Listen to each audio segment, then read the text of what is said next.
Trailer చాలా బాగుంది తమ్ముడు. నేను సిద్ధు గురించి చెప్పాలంటే వస్తున్నప్పుడు అదే ఆలోచిస్తే నాకు ఒక స్పెషల్ మూమెంట్ ఉంది సిద్ధుతో. 2015 సర్దార్ గబ్బర్ సింగ్ జరుగుతుంది. సో దేవిశ్రీ ప్రసాద్ గారి దగ్గరికి ఆడియో కోసం వెళ్ళి ఒక ట్యూన్ ఏదో చేసుకొని తోబా ట్యూన్ వస్తూ ఉన్నా. కూర్చొని ఉంటే నా పక్కన ఉన్న వాళ్ళందరూ ఇంగ్లీష్ మ్యాగజైన్స్ అవుతున్నారు. సో మనం కూడా బిల్డప్గా చదవకపోతే మనకు రాదనుకుంటారని పేజీలు ఎలా తిప్పుతుంటే ఒక కాలంలో సిద్ధు ఫోటో చూశారు 2015. చూడంగానే ఈ అబ్బాయి ఎవరు చాలా బాగున్నాడు, ఐస్ చాలా బాగున్నాయి, ఇంటెన్స్గా ఉంది అని వెంటనే వచ్చి మా కోడేటర్కి చెప్పా. సార్ ఈ అబ్బాయి ఎవరు చూడండి ఒకసారి, చాలా బాగున్నాడు, మనం ఒకసారి పిలిపించండి ఆఫీస్కి అన్నాను. సో వెళ్ళి ఫైనల్గా 2015 మా ఆఫీస్కి వచ్చాడు సిద్ధు. నీకు గుర్తుండి ఉంటుంది, ఫిల్మ్ నగర్. రాగానే తను ఏమనుకున్నాడంటే సర్దార్ గబ్బర్ సింగ్ సినిమాలో కళ్యాణ్ గారితో పాటు ఏదో ఒక ఇంపార్టెంట్ క్యారెక్టర్ ఏదన్నా ఉంటుంది అనుకొని వచ్చాడు.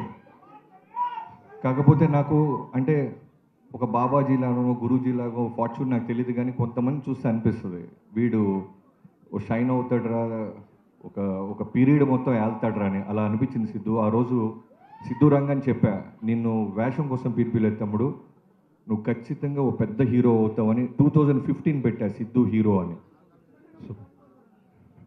సో ఆ రోజు వచ్చి ఏదో ఒక వేషమైనా చేస్తానన్నా, పెద్ద సినిమా కదా కళ్యాణ్ గారి దాంట్లో ఎనీథింగ్ అన్నాడు. లేదు తమ్ముడు నువ్వు ఖచ్చితంగా చాలా పెద్ద హీరో అవుతావు, నాకు మనస్ఫూర్తిగా చెప్పాలనిపించింది అన్నాను. నిజంగానే మళ్ళీ డీజే తిల్లు తర్వాత ఒక ఈవెంట్లో కలిస్తే తనే మళ్ళీ గుర్తు చేశాడు. జనరల్గా మర్చిపోతున్నట్టు యాక్ట్ చేస్తాం మనం అలాంటి చిన్న ఇన్సిడెంట్స్, కానీ గుర్తు పెట్టుకొని నాకు గుర్తు చేసిన సిద్ధుకి నిజంగా నీ ఎనర్జీ అందరూ అంటున్నట్టు మైండ్ బ్లోయింగ్.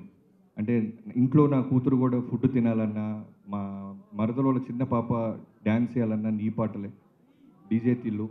సో అంటే పార్ట్ 1 తర్వాత పార్ట్ 2 రావటం అంటే నిజంగానే కత్తి మీద సాము, దాని ఎక్స్పెక్టేషన్స్ అలా ఉంటాయి. నేను ట్రైలర్ టీజర్ చూస్తున్నప్పుడు ఫస్ట్ ఇది అంత పెద్ద హిట్ కదా, మళ్ళీ అదే పేరుతో వస్తున్నాడని చూస్తే దానికంటే డబల్గా ఉంది ఎనర్జీ అండ్ టోటల్ టెంపో పర్ఫెక్ట్గా ఉంది.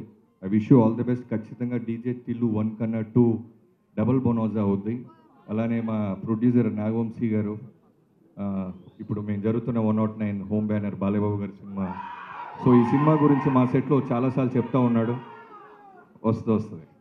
So I wish you all the best. మిగతా వాళ్ళందరికీ, డైరెక్టర్ మల్లి గారికి, మ్యూజిక్ డైరెక్టర్ గారికి, రామ్ మిరియాల గారికి, మీ వాయిస్కి చాలా పెద్ద ఫ్యాన్ రామ్ మిరియాల గారిని, అలానే లిరిక్స్ రాసిన కాశర్ల శ్యామ్ గారికి, అందరికీ పేరు పేరున ఈ సినిమా యూనిట్ అందరికీ all the best and thank you so much.